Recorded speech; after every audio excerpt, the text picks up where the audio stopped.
There is a science to attracting money in our lives. And once we understand what it is and how it operates, the floodgates to prosperity will open. Always remember, when we set down a path to be, to do, and to have, there are certain laws. Some might even say cosmic laws, but I like to say divine laws. And when you follow divine laws and divine principles, the opportunities will present themselves at the appointed time. Plant, seed time, and harvest. It is real. I'm Tyrone Bowman. This is Tyrone Bowman Tonight. I'm continuing with the topic of discussion. Money is the answer. This is the continuation. This is part 2 under the heading. Tonight I want to talk about the psychology of money. The psychology of money. And in doing so, I will be taking my time because I want to make it, crystal clear that we're dealing with a science, we're dealing with a method. And oftentimes individuals don't understand that when you are dealing with spiritual laws and spiritual principles, as I like to say, divine principles, they are diametrically in opposition to conventional means. If individuals continue to follow the means of convention in this world, they're never going to prosper. They're never going to succeed in their chosen endeavor, even though they may have gifts, talents, and abilities. We must make sure that we're utilizing them to the fullest of our extent during our lifetime. Listen, beloved, ladies and gentlemen, this is real and this is true. There are so many individuals who don't have college educations, and in some instances, they don't even have a remedial education, yet they learn how to use the power of their mind.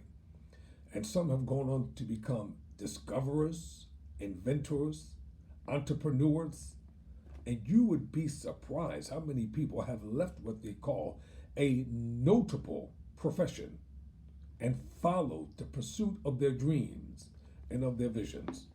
The psychology of money. I want to be crystal clear in exactly what I'm going to be talking about here on this evening, because it is really, really important that we understand and that we follow certain principles in order to make things happen in our lives. Psychology is defined as the scientific study of the human mind and its functions, especially those affecting behavior in a given context. That's according to the Google Dictionary. The scientific study of the human mind and its functions, especially those affecting behavior in a given context. This is what we're talking about here. Defining what's deep down on the inside of the mind. So what are people willing to do? Are they willing to burn all bridges behind them and go for the success that they know that they can have? Or are they going to follow the safe route and just listen to what individuals are saying? Quote, a long time ago, a great warrior faced a situation which made it necessary for him to make a decision which ensured his success on the battlefield. He was about to send his armies against a powerful foe, whose men outnumbered his own. He loaded his soldiers into boats, sailed to the enemy's country, unloaded soldiers and equipment, then gave the order to burn the ships that had carried them. Addressing his men before the first battle, he said, quote, you see the boats going up in smoke? That means we cannot leave these shores alive unless we win. We now have no choice. We win or we perish. They won. Close quote. Sometimes we do have to throw all caution to the wind, and we have to be determined to either sink or swim. When individuals do what they consider to be a safety mechanism, or follow that, or have a safety net at all times, many times it doesn't work out well for them. I told you the story many times, and I want to repeat it again about the founding of the Johnson Publishing Company, aka Ebony and Jet magazines. Young John H. Johnson didn't have any money. The year was 1945. The banks weren't loaning money to African Americans at that time. What did he do? He went to his mother and he talked to her about what? Pawning her furniture that she had just worked for and purchased. They got $500 as a result of it. That $500 initial investment turned into a $500 million a year empire. With the employee roll of 3,000 plus around the world, they were the number one African American owned independent publishing company in the world. You cannot beat that kind of success. You need to read the book entitled Succeeding Against the Odds by the late John H. Johnson. It's a powerful must read. And when you read that, you're going to find out that only those, quote, only those who become money conscious ever accumulate great riches. Money consciousness means that the mind has become so thoroughly saturated with the desire for money that one can see oneself already in possession of it. Too many individuals don't have a passion. They give up, they quit, even before they get started. And when you quit before you get started, the very individual that you thought that couldn't succeed will go on to succeed, and you might be smarter. You might be even more brighter and have more of an acute understanding of so many different things. But you know what? You have to be determined to make it work for yourself. And if an individual desires to succeed, they can. The decision is up to them. They have to believe and know and accept the fact that it can happen. Yes, it can happen for you. It can happen for me. As an inspirational motivational teacher, I've made up in my mind to be different from a motivational speaker. I'm not here just to make speeches. I'm here to teach principles, concepts, ideologies. And what I've given myself to study are the divine principles and spiritual laws behind everything that leads to success in this life. What we cannot see is more important than the things that we can see. The intangible is more important than the tangible. The invisible is more real than the visible. All of us have gifts, talents, and abilities. It has been written in scripture, listen, a man's gifts will do what? Make room for him and bring him before great men. Utilize your gift or gifts. You utilize your talents. Utilize your abilities. Don't allow anyone to get ahead of you in the game of life. Don't let people, negative thinking, speaking, acting, doing people talk you out of what you can have, irregardless of what profession you may be choosing in life. You have to make up in your mind that you're going to succeed from the very beginning. And when you do that, you're going to succeed. Let me talk about someone right now. Listen. And you can get a copy of the book that I'm reading from. It's called Think and Grow Rich by the late Napoleon Hill. Or you can do like I did. Many times I'll look at their video series on YouTube. Yep, it's long, but it's worth watching and listening to. And you can glean from it and put these principles to work. I like to use, as you can see, I use my Bible. I use my Bible as a point of study and contact and research, and I make sure that I study the lives of successful men and women in an attempt to glean from them to find out what they did, how they did it. And guess what? If they did it, I can do it too. If they inspired and motivated people during their lifetime, I can inspire and motivate people right here, right now. You can be, do, and have health, happiness, success, prosperity, love, joy, and money. That's what the late Reverend Ike used to say. And he's no longer in the land of the living, but I believe what the man said, because he had the evidence to prove it. And you and I can arise up out of poverty. Stop being poverty conscious. Because when people keep thinking in terms of poverty, they're never going to arise and succeed in what they can be, do, and have. Don't let people talk you out of what you can have, and don't let people put you down. So, in order to succeed, check this out. Quote, the steps call for no hard labor. They call for no sacrifice. They do not require one to become ridiculous or credulous.